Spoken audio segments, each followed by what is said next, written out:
चलिए भाई, तो निर्देशांक ज्यामिति का ये वाला सवाल देखते हैं।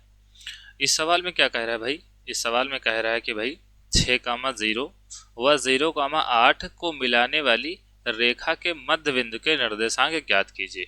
ठीक भाई।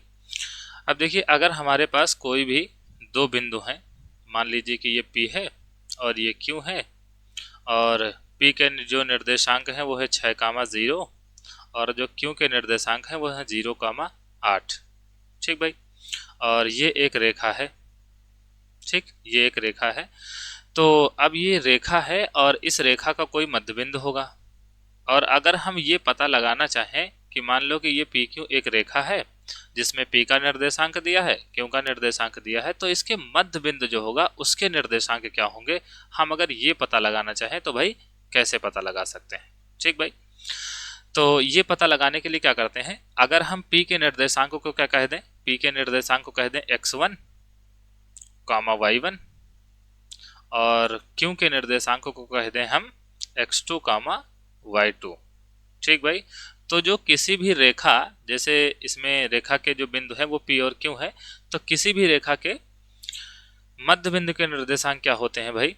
तो यहाँ पर लिखेंगे मध्य बिंदु के निर्देशांक। मध्य बिंदु के निर्देशांक। ठीक भाई, निर्देशांक क्या होंगे, मध्य बिंदु के निर्देशांक क्या होंगे? ये होते हैं x1 प्लस x2 बटा 2, y1 प्लस y2 बटा 2। ठीक भाई, एकदम आसान सा सवाल। मध्य बिंदु के निर्देशांक किसी भी रेखा के, और याद कर सकते हो कि भाई ये क्या है कि किसी भी रेखा के हैं, है ना, किसी भी रेखा के, किसी भी रेखा के।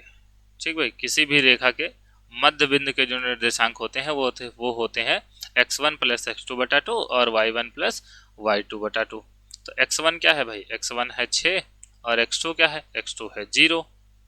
और y1 क्या है? y1 है 0 और y2 क्या है? y2 है 8। तो भाई मान लो कि अगर इसके जो निर्देशांक हैं वो होते x, y, तो ये क्या हो जाता है? ये हो जाता भाई, ये हो जाएगा 6/2। तो 2 एक कम 2, 2 3 6, क्योंकि 0 जुड़ेगा तो कोई फर्क तो पड़ेगा नहीं, तो ये हो गया 3। और ये 2 एक कम 2, 2 चौके 8, तो ये हो जाएगा 4। तो भाई इस रेखा के मध्य बिंदु के निर्देशांक क्या आ गए?